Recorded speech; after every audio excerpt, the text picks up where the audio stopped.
Tem uma música do Leonard Cohen, que é um poeta canadense, um compositor, músico, falecido recentemente, que mexe muito comigo, sempre mexeu muito comigo. E uma vez entrevistaram ele sobre o sentido daquela canção, daquela música. E ele respondeu, essa música se chama Traitor, traidor em inglês. E é um poema, né?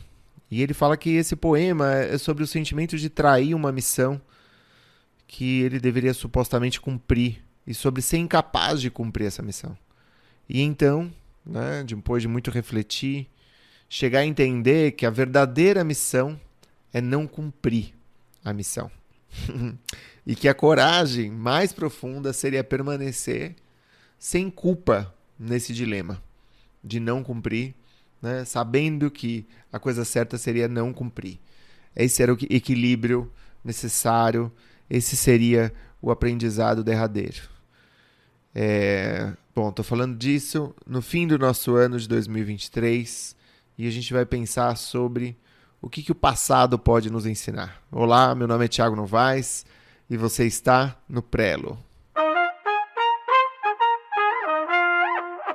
Fabuladores, confabuladores, digníssimos beletristas, sejam muito bem-vindas, muito bem-vindos ao 89º episódio do Prelo. Esse episódio de número 89 eu gravei duas vezes. Eu gravei um episódio sobre um tema e eu decidi que esse episódio que eu gravei antes deveria ser o episódio número 90. Então, o episódio da semana, de daqui a 2 semanas, eu vou falar, esse é o episódio 89, mas vai ser o episódio 90. E esses dois episódios, eles trabalham muito bem juntos, né? Daqui a 2 semanas a gente vai conversar sobre os pontos cegos da escrita. E nesse episódio de hoje, a gente vai conversar sobre o poder retrospectivo, né? O que a gente pode fazer com o resgate do ano. Pergunta para você, como que foi o seu ano? Né? O que você fez? Por que você fez? Em que sentido as suas decisões tinham a ver com... em que sentido as suas ações tinham a ver com decisões que você tomou, né? Às vezes a gente toma uma decisão de falar, olha, isso aqui já eu não quero mais fazer, né? Ou, acho que eu tenho que ir por aqui, né? E é muito interessante a gente tomar, porque aí a gente vai lá e a gente vê o que funcionou, o que não funcionou, o que é legal, o que não é tão bacana, né? Colocar o pé na água, mergulhar para saber se a água está fria, se ela é agitada, para fortalecer os músculos, para entender um pouco mais em que mundo é esse que a gente se encontra, né?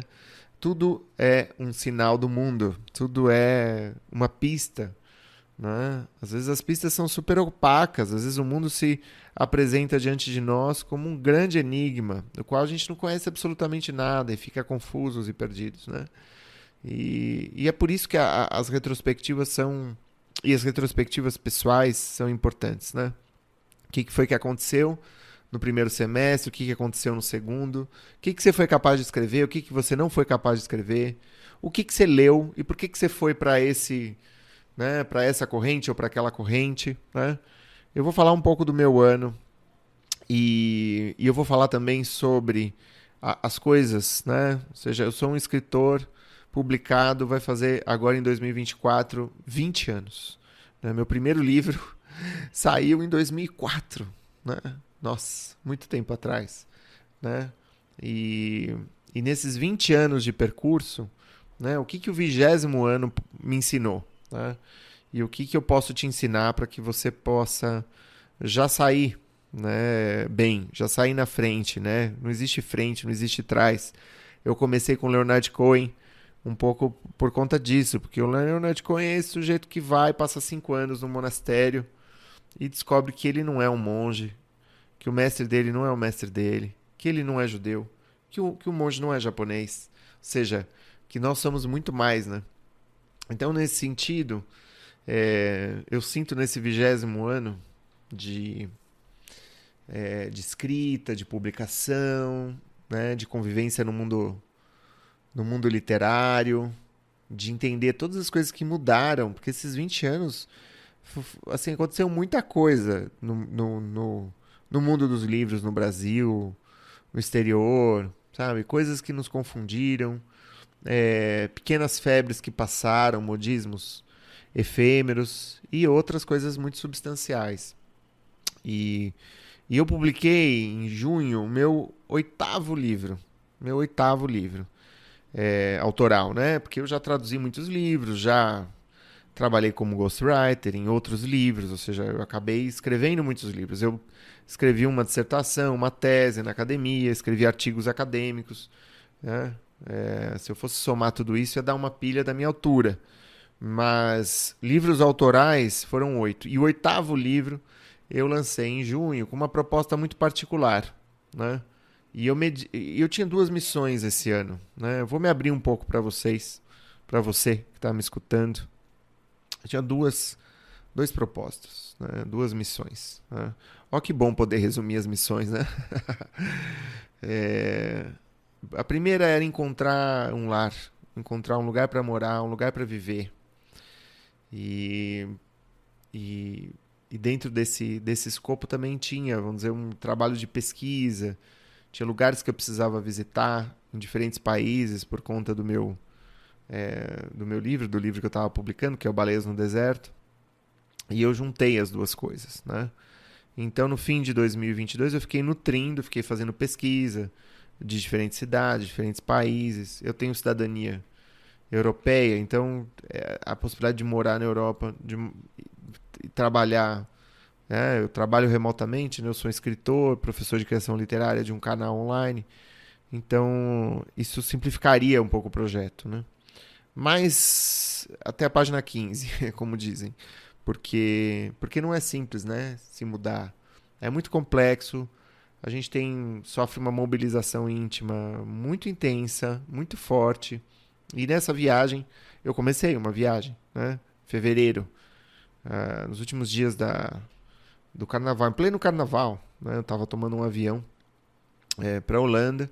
Eu ia estudar os bairros flutuantes, as fábricas flutuantes por lá, o modo como um país que convive com alagamento tem lidado com isso, em termos de engenharia, de urbanismo.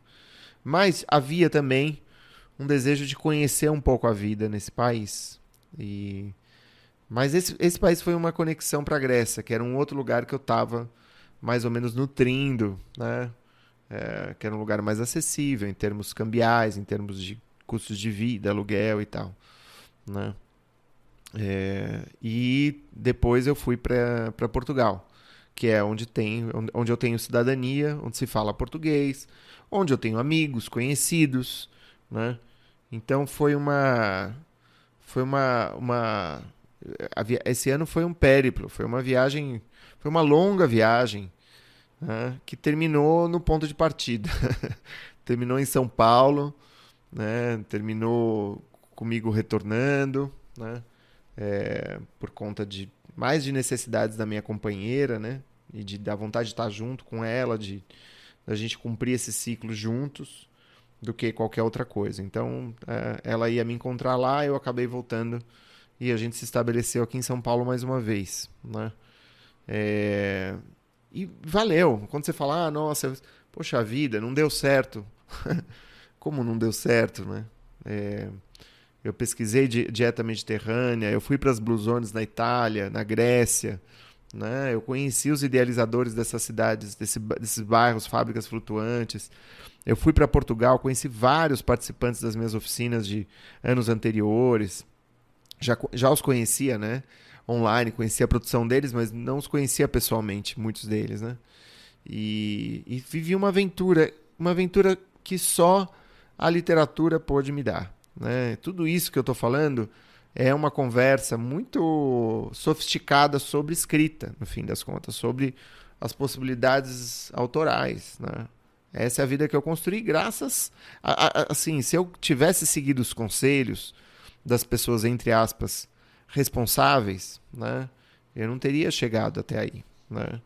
E eu digo entre aspas responsáveis porque assim, elas até te querem bem, elas são responsáveis, mas eu acho que retrospectivamente consigo analisar que eu consegui enxergar coisas que elas não conseguiam, elas não tinham como enxergar.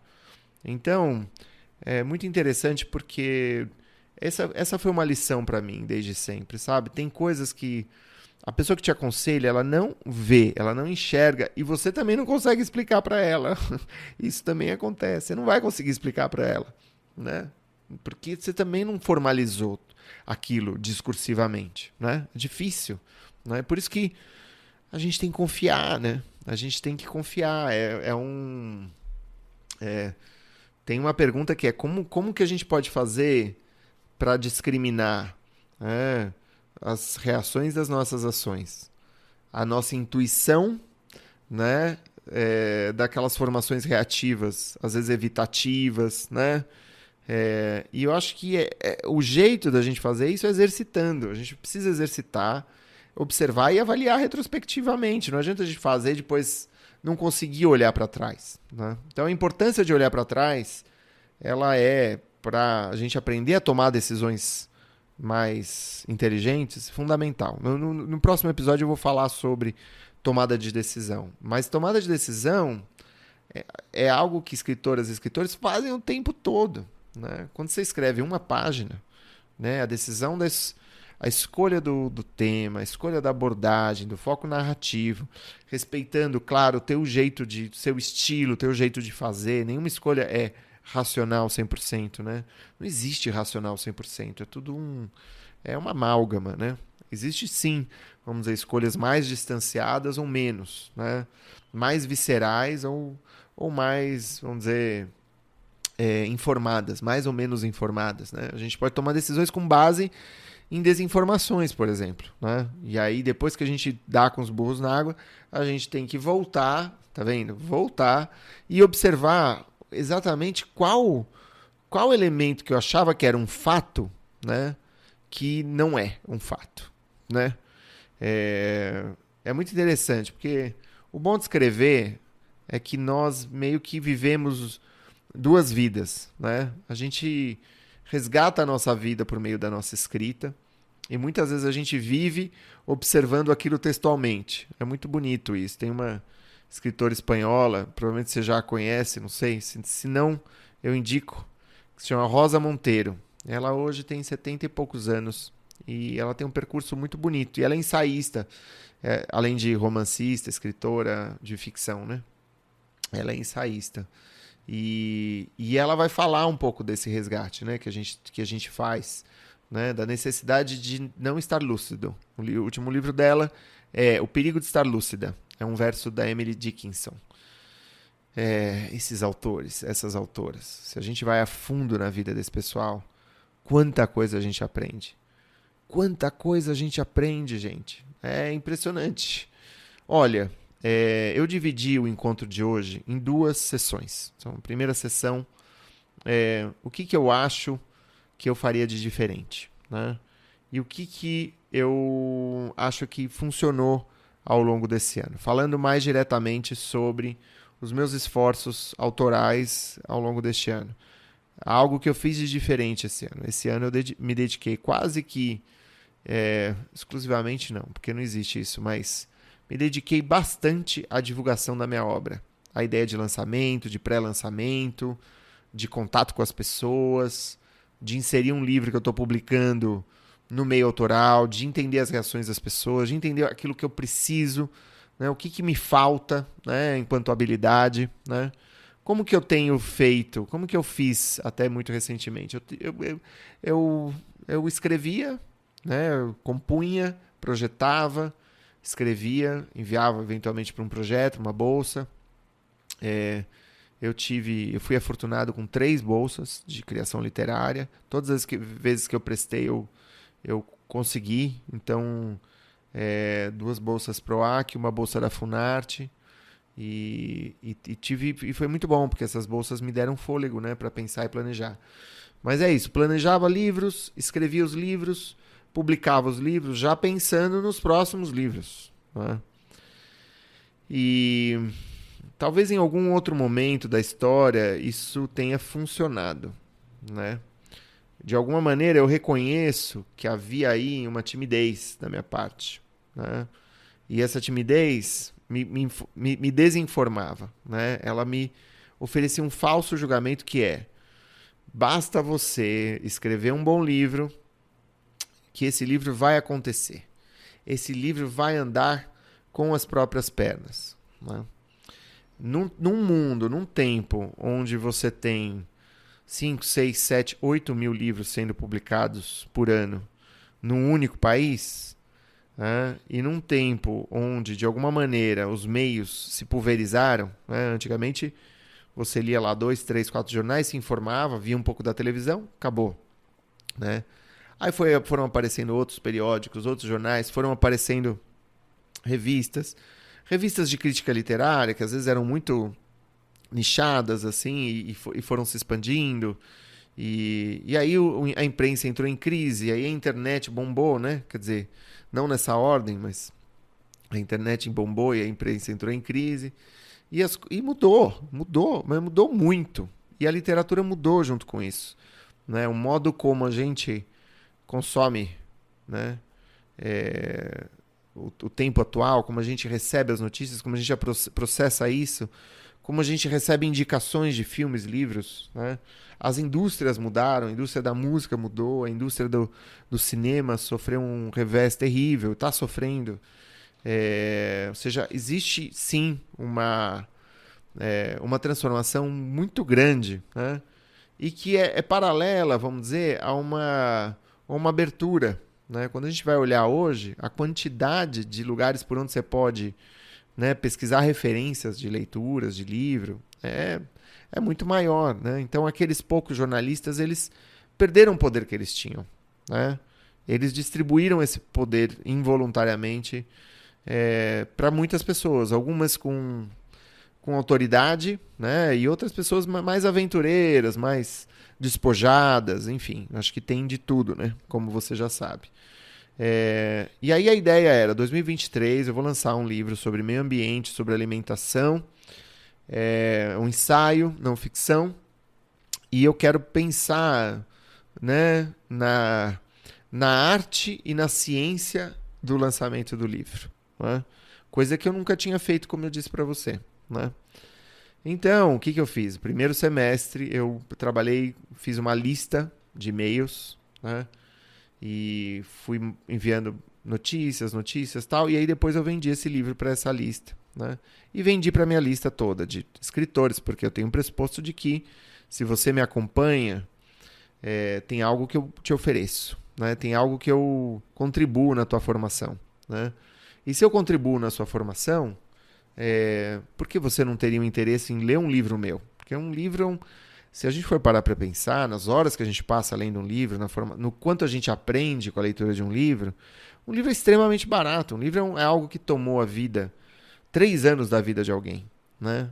E custa, né, R$50, R$60. Né? Ou seja, um livro é algo muito E você ainda pode pegar numa biblioteca, você pode pegar emprestado, você pode tomar teu tempo para ler, né? Não tem anúncio, né? Então, um livro, poxa vida, um livro, vamos dizer, é um ato de generosidade, né? É um ato de entrega, né? Então, por isso que eu fiz um lançamento conjugado com aquelas pessoas que eram só interessadas ou exclusivamente interessadas pela finalidade do meu livro, do meu lançamento, da minha promoção em meio ambiente, alimentação, saúde mental nos tempos atuais e tal, equilíbrio, e para a minha lista de escritores e romancistas, né, contistas e tal. Né? E você faz parte dessa turma, você é uma pessoa muito importante que faz parte da comunidade escrita criativa. Né? Não tenha dúvida disso. E aí é muito louco, porque você vê, a gente pode passar 20 anos num meio e ainda assim estar aprendendo, né, radicalmente. Então, o meu aprendizado radical foi lançar em mais de uma cidade, lançar em várias cidades, né, investir em divulgação, né, se valer de tudo que eu aprendi nesses últimos anos também com os meus cursos online, com divulgação e tal, na divulgação desse meu livro, Baleias no Deserto. Não é?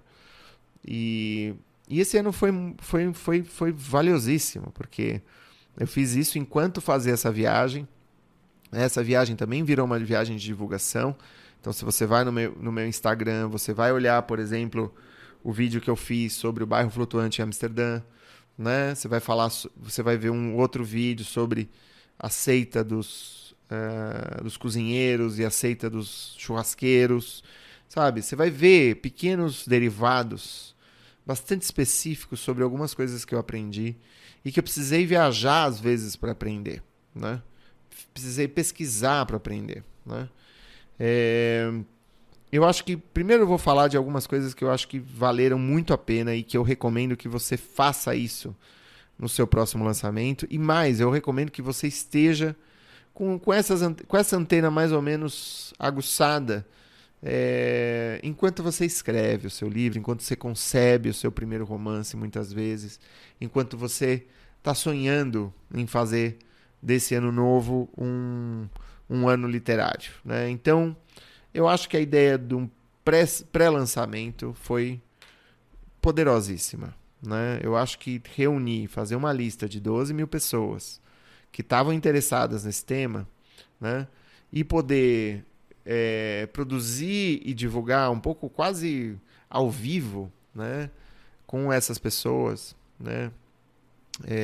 Pequenas crônicas que não eram trechos do meu livro, não, eram conversas sobre o livro, antes mesmo de falar sobre o livro.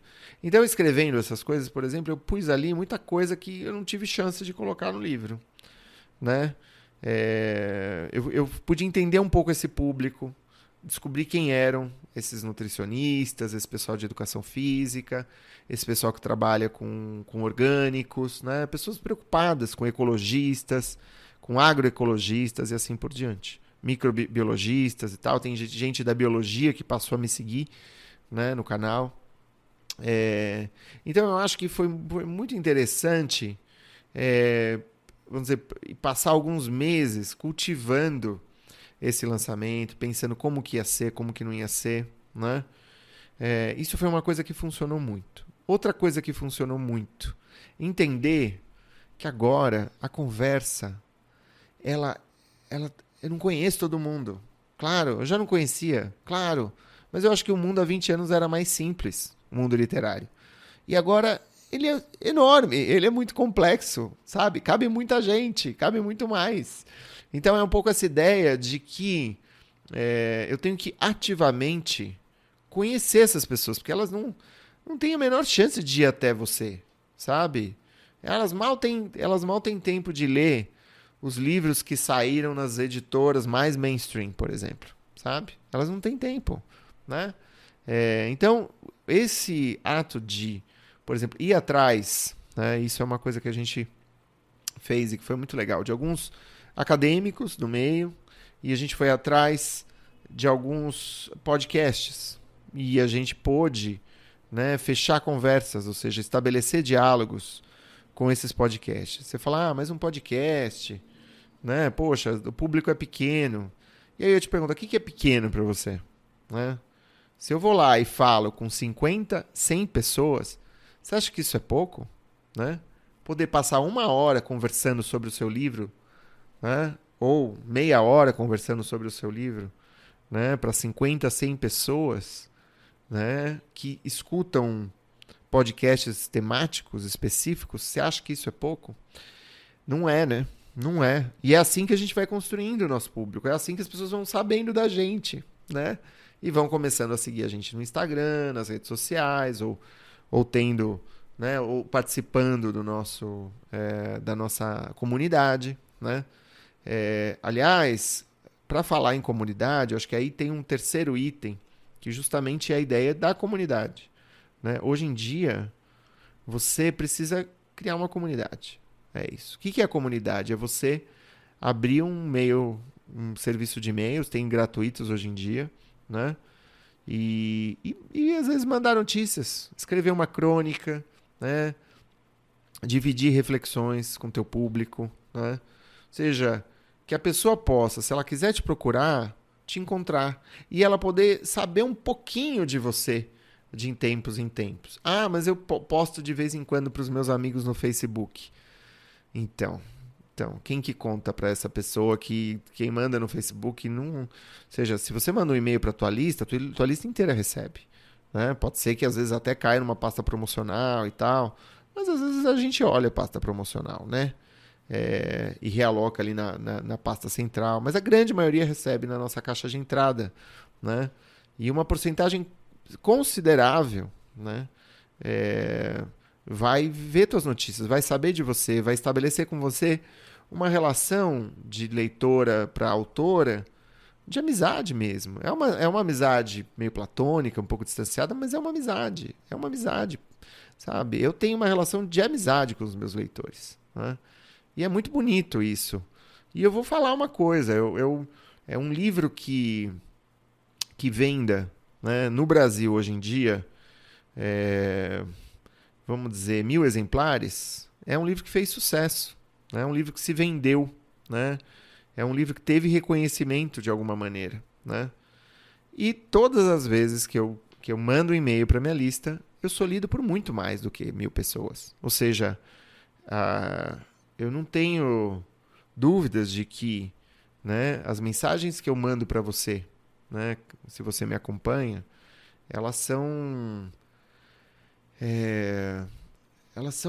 a maneira mais garantida de eu conversar com você, né? Os livros já são para um outro público, né? Um grupo que está dentro desse grupo maior, né? Por incrível que pareça, mas é isso.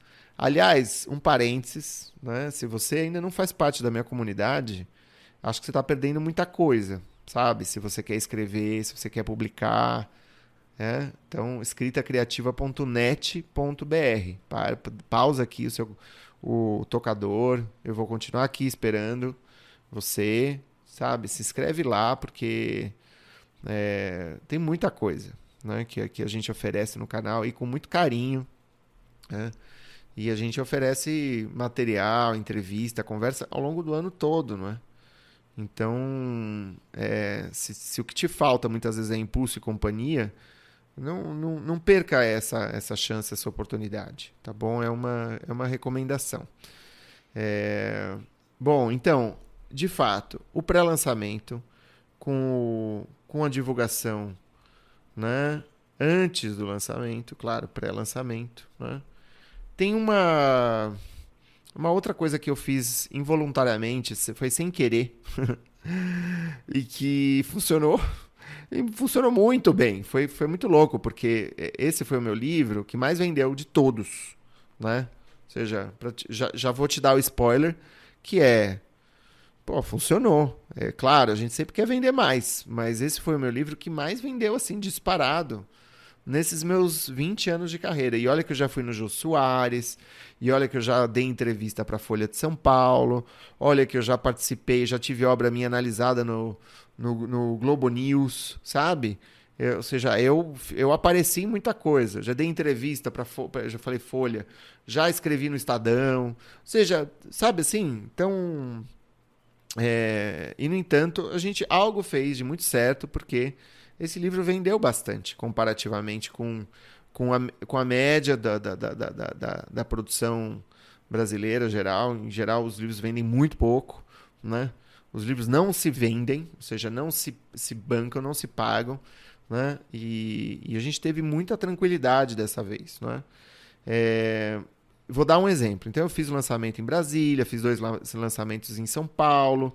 A gente teve períodos de divulgação mais acirradas, assim, em certas épocas do ano, né? Graças a esse livro e graças a esse esforço, eu participei, você já sabe, né? Deve me acompanhar. Então, evento na PUC, podcast da USP, né? Vou aparecer numa matéria na revista Vida Simples, né? Agora no começo de 2024. Fui convidado para um outro podcast sobre criação, invenção, criação, criatividade. Vou divulgar isso mais para frente, eventualmente, né? Tive agora, semana passada, uma entrevista super bacana com a Literatami, né? Ou seja, a coisa está acontecendo num ritmo que eu nem tô dando conta, sabe? Eu tô assim, ufa, né? Preciso tomar cuidado para não compensar isso na comida. Porque é assim que eu faço. Eu falo, nossa, tem muita coisa acontecendo, deixa eu comer um bombom. Mas é isso, né? Tudo bem. Você pode reagir de outra forma. Mas e é muito louco, porque eu falo para os participantes dos meus cursos, olha, se prepara para a coisa dar certo. Se prepara, porque pode dar, e dá, sabe? Se você fizer a coisa direitinho, a coisa vai dar certo, né? É, é insistência, né? Eu acho que as pessoas bem-sucedidas são as pessoas que têm uma habilidade, nutrem a habilidade da paciência e da persistência, né? E uma habilidade de uma paciência intencional. Não é assim, estou aqui, sabe? Sou o cumpridor, sou o tarefeiro. Não. Você vai ter que ouvir meu próximo episódio do Prelo, eu falo muito disso, né? Mas não é disso que eu estou falando, né? Eu estou falando de paciência intencional, né? Bom, uma última coisa que eu queria destacar e que fez muito... Ah, não, esqueci de mencionar isso aqui. Essa é a penúltima. A gente mandou um e-mail de... Nem era Black Friday, nada, porque eu não ligo para essas coisas. Eu sou completamente desconectado com várias coisas que são assim super mainstream. Eu tô ali mergulhado no Santo Agostinho, sabe? Eu não tô interessado em muita coisa deliberadamente, né? Porque eu acho que o foco, a atenção é aquilo que a gente precisa cultivar. Mas o que aconteceu? A gente mandou um e-mail falando, olha, o nosso livro tá com preço promocional, né? Tá com desconto especial, aproveita. E a gente, assim, o que eu vendi nesse último mês foi outro lançamento, sabe? E outro lançamento é pensar, puxa vida, eu tenho 60, 70, 80 pessoas agora que estão com o meu livro nas mãos e que podem ler e que podem conviver comigo e que vão conhecer a minha literatura. Isso para um escritor, para uma escritora, é muito poderoso, sabe?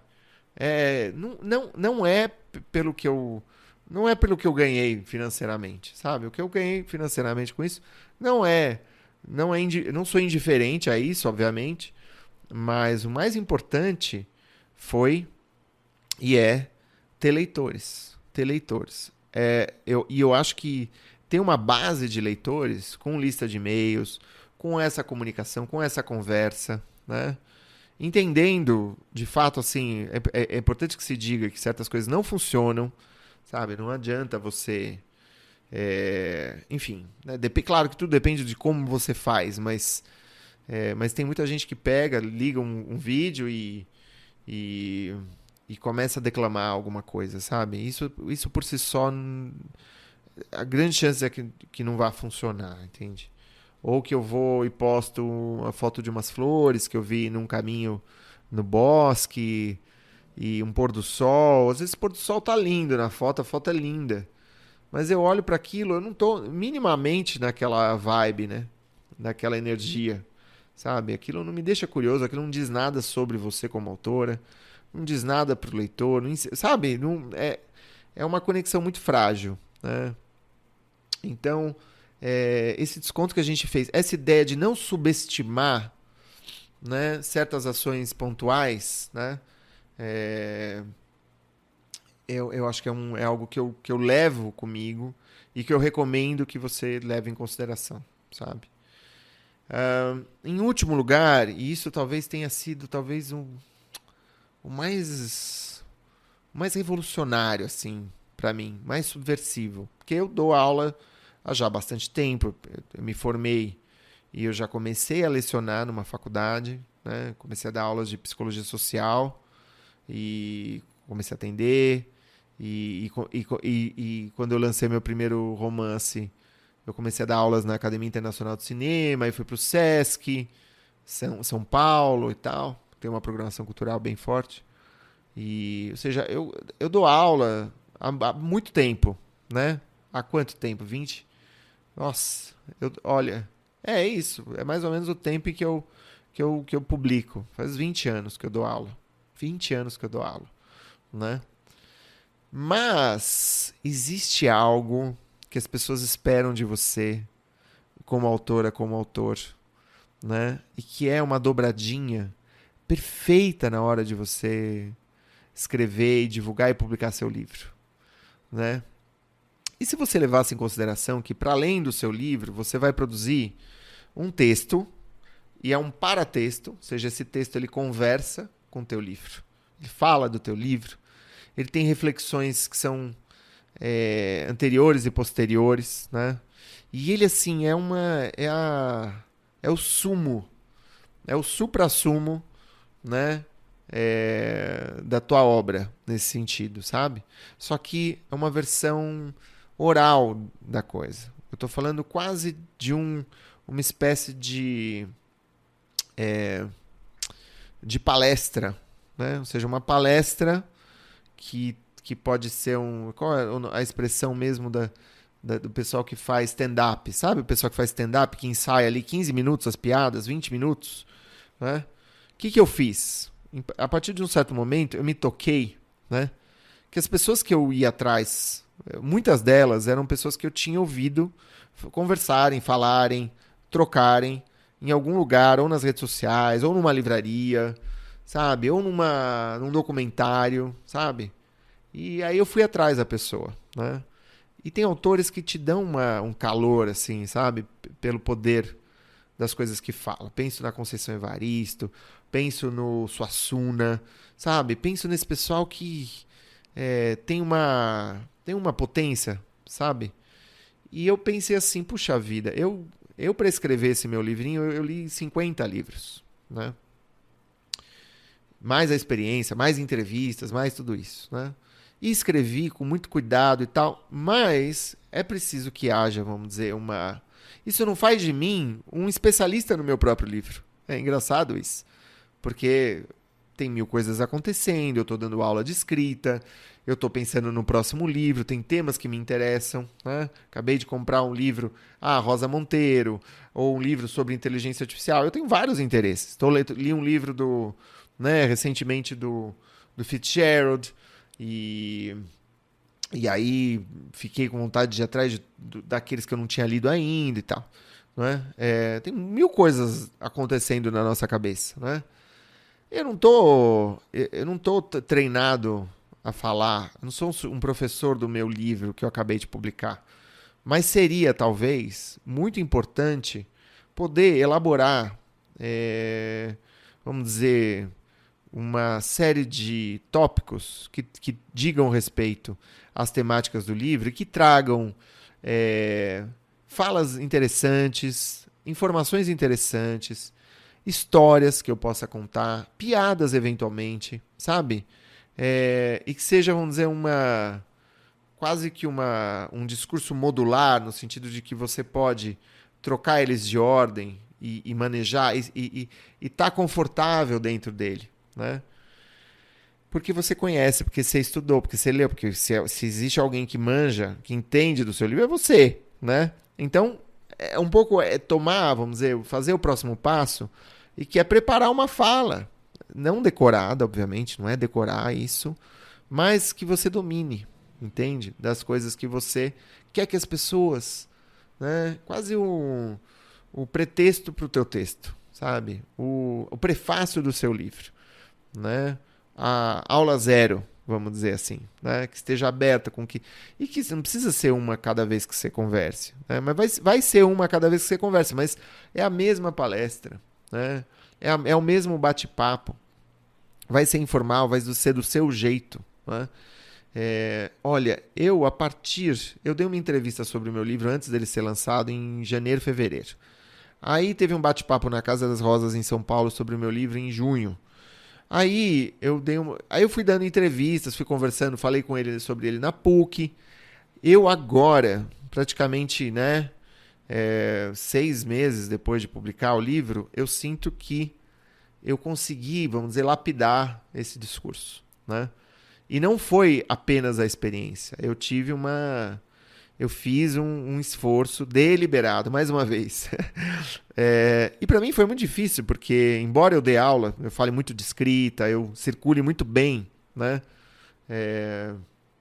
E eu reconheça isso, tem algo que tem a ver com o livro que a gente escreve, com o que é mais importante para você, que te emudece um pouco, que te deixa um pouco desorientado, sabe? Eu não sei se isso acontece com você. Se não acontecer com você, se você for desses prosadores ou proseadores magníficos, contadores de história, que sorte a sua. Eu te admiro muito. Mas eu não sou essa pessoa. Mas é interessante porque a gente pode se tornar, né? Cada vez que a gente pega uma habilidade que fala, isso aqui, é inato, né?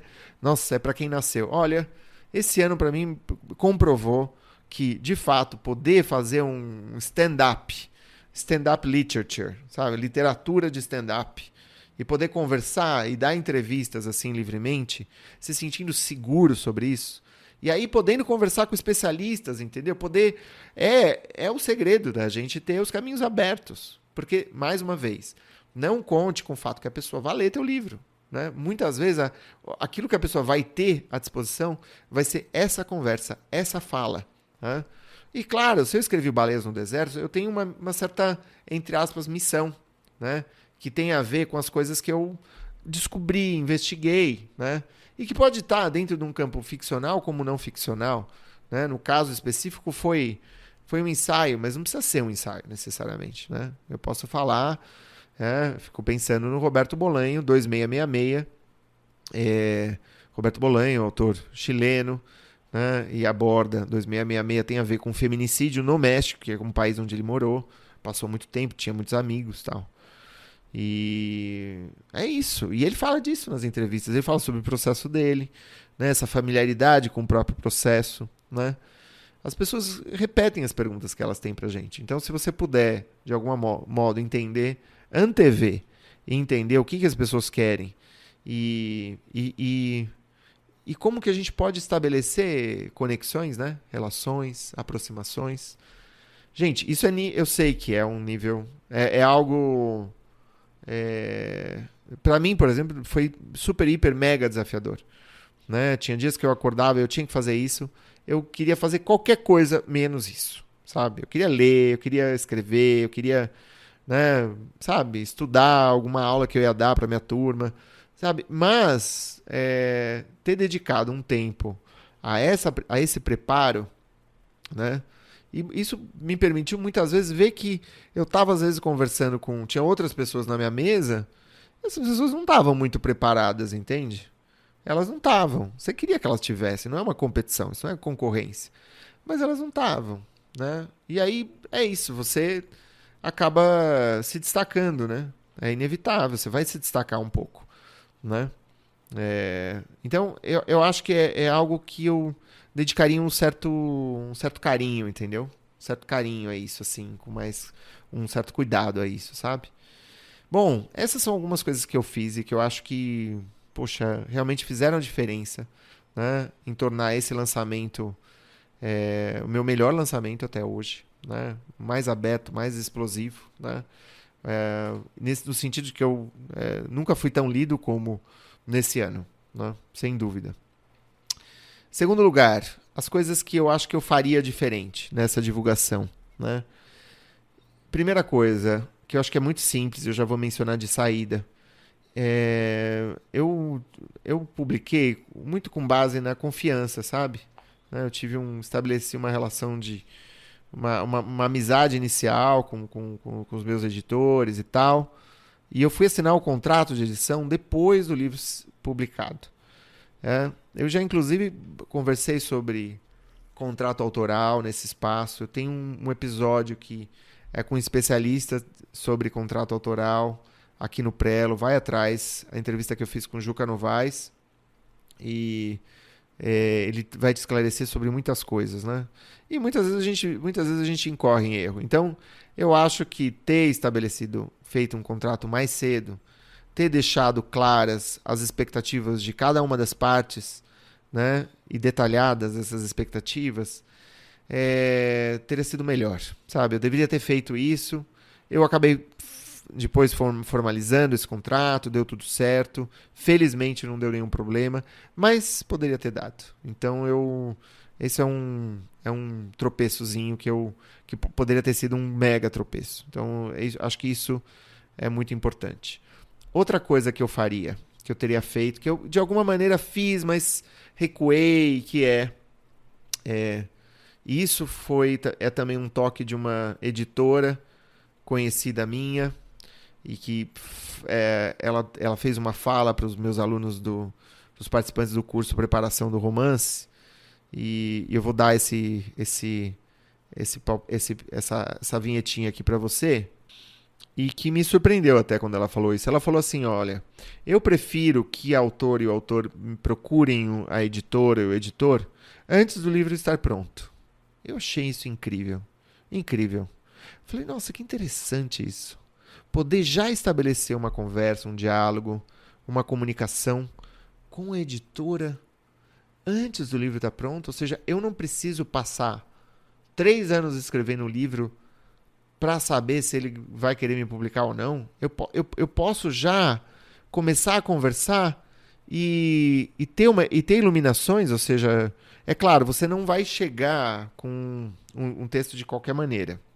De jeito nenhum.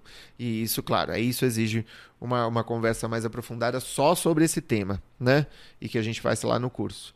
Mas é muito bacana a possibilidade de... e isso eu faria de diferente, porque o que aconteceu foi que eu tinha um trecho do meu livro, eu mandei para uma editora, a editora falou, não, a gente não está publicando mais isso nesse momento. E foi isso. E aí eu falei, tá, então... desencana, vou continuar escrevendo e depois que eu terminar eu começo a conversar com as pessoas. Eu acho que eu teria feito diferente. Eu já teria entrado em contato, falado, né, enviado um material sólido, consistente, né, mas que não fosse definitivo, sabe? E ter trocado, ter conversado, sentado, tomado um café com o editor, né? Isso eu acho que é fundamental, que a gente tenha, que a gente estabeleça, tá? Então isso eu já vou fazer de diferente. Já comecei a escrever meu livro novo e ótimo, sabe? Porque eu vou poder. Eu acho que essa dica me libertou de tal maneira, sabe? E eu acho que tomara que ela sirva para você também, sabe? Você não deve ficar isolado, não deve ficar ilhada, sabe? Não é essa a proposta, tá bom? Né? Acho que o mundo hoje é muito dinâmico para a gente ficar de castigo, sabe? Ali, torcendo para que aquilo que a gente está escrevendo seja bom, sabe? Não precisa. Você tem leitores beta, você tem comunidade, tipo, sabe? Seria uma perda muito grande se você fizesse isso, sabe? E bom, outra coisa que eu acho que eu faria diferente é como eu disse, eu sou uma pessoa que tem muitas vezes agendas paralelas ao mainstream, entendeu? Então tá todo mundo falando de uma cantora e eu falo, quem que é essa pessoa? De quem que vocês estão falando? E todo mundo olha pra mim como se eu fosse um alienígena, que de fato às vezes eu sinto que eu sou, que eu seja. Mas eu entraria em contato com algumas pessoas que são muito populares e que eu admiro, né? Algum ator, alguma atriz bacana, sabe? E falaria, olha, admiro muito seu trabalho, gosto muito do que você faz, eu queria te mandar um livro, né? Aí é isso, se eu faço isso 100 vezes, pode ser que 10 pessoas digam sim, e dessas 10, uma leia, né? Ou 2 leiam, ou 3 leiam, e uma chegue lá e fale para os seus 2 milhões de seguidores, olha, eu tô adorando esse livro aqui. Às vezes é um story que a pessoa pode publicar, sabe? Eu sou essas pessoas que nunca li. Eu sou muito desconectado desse tipo de vínculo com, né, o mundo das aparências. Mas eu acho que a gente não pode se desconectar totalmente. Hoje em dia eu penso assim, entendeu? Eu acho que vale a pena, sabe? Entrar em contato, distribuir. Agora, isso tudo é muito trabalho. Mas é algo que você pode fazer em qualquer momento, né? Eu acho que um dos grandes aprendizados desse ano também foi para mim que um lançamento pode durar 2 anos. É isso que você ouviu. Eu posso passar 2 anos lançando o meu livro. Porque 2 anos não é nada em termos literários, sabe? Não é nada em termos literários. Para um trending topic no Twitter, sim, né? Um dia faz a diferença. 2 dias, uma semana. Em termos de livros, literatura, né? Os livros eles têm uma sobrevida em relação a outros, né? Sendo uma produção artística, né, como uma música, como um álbum, né, ele dura muito tempo. Então, não subestime o livro que você passou tanto tempo fazendo, né? Esse cultivo, eu acho que você vai ganhar muito com isso também, sabe? E em último lugar, talvez, eu acho que isso seria o mais desafiador, é, porque as pessoas são muito ocupadas, principalmente as pessoas mais competentes, né? Elas são, elas são ocupadas, né? Elas têm muita demanda, né? E é difícil, né? Essas pessoas já aprenderam a dizer não, né? Há algum tempo já. Então é difícil entrar em contato, encontrar a janela de acessibilidade. Mas eu teria, vamos dizer, procurado uma produtora, né? Alguém que fosse, né, mais preparada para divulgação, né, em áreas que eu não tenho tanta familiaridade, né? Com antecedência. Alguém com experiência no mercado de livros, né?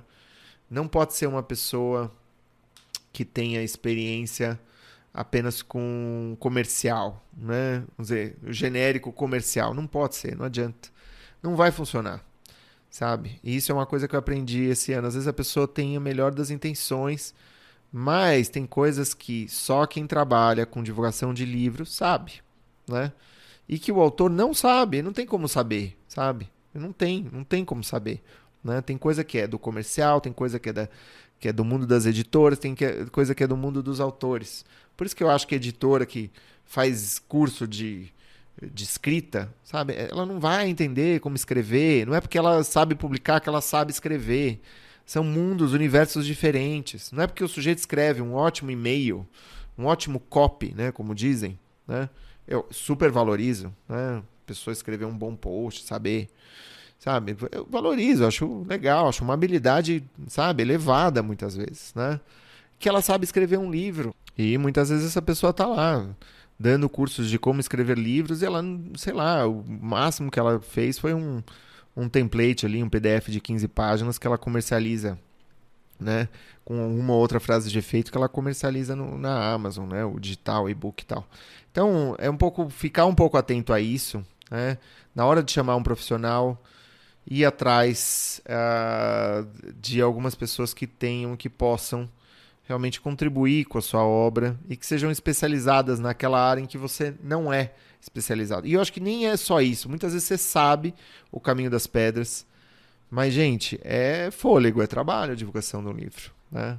E é algo que a gente deve dedicar um certo cuidado. Eu acho que essa ideia de publicar um livro a cada 6 meses, a cada ano, sabe? Ser uma máquina de produção autoral, um livro, outro livro, outro livro. Que tem umas plataformas que quase pedem que você faça isso, né? Se você for produzir uma obra de fôlego, bem estruturada, com personagens interessantes, e que você quer que perdure, né? Que você quer que dure, que isso faça parte de você, que não seja, vamos dizer, um fogo de palha, mas um desejo consistente, uma vontade maior até que você mesma, que você mesmo. Eu realmente acho que a gente pode, né, às vezes dedicar menos tempo à escrita do segundo livro e mais tempo divulgando esse primeiro, por exemplo. Sabe? Ou mais tempo divulgando esse que você está escrevendo agora, sabe? E pensando na coisa a longo prazo, né? Eu já não penso em projetos anuais, né? Os meus projetos, eles são bienais ou trienais, né? E eu acho que, na verdade, é uma obra que a gente constrói, né? Não são projetos, é uma obra, né? A gente vai para a esquerda, vai para a direita. Eu já tive muitos interesses, né? E todos esses interesses vão sendo reaproveitados em outras áreas, que são novas paixões que eu vou nutrindo e tal, né? E que, na verdade, são, vamos dizer, reedições de coisas que estão lá atrás, que aí eu abro os olhos e falo, nossa, mas poxa, eu sempre me interessei por isso, no fim das contas, olha o que eu li sobre isso, aí eu vou ver, eu também já li outros 50 livros sobre um tema que eu nem percebi que eu gostava tanto daquilo, entende? E aí eu acho que é uma ótima deixa pra gente terminar, seria, vamos dizer, mencionar isso que eu estou comentando agora e puxar aquela discussão do Leonard Cohen do começo do nosso encontro. A gente não sabe exatamente, a gente não sabe o sentido último daquilo que a gente está fazendo. E, em certo sentido, a gente não precisa saber. A gente não precisa ser capaz de explicar, né? Mas que, de algum modo, a gente possa compreender em versos, né? Em um parágrafo, em linhas literárias, poéticas, né? Com mais de um sentido, né? Isso que é essa ideia de finalidade, essa ideia de propósito, né? Que a gente está cultivando, que a gente está nutrindo, né? Se tem alguma coisa que nos salva nesse mundo, é esse sentido, é esse propósito, né? É algo que nos ajuda a ser mais fortes, nos ajuda a atravessar momentos difíceis, né?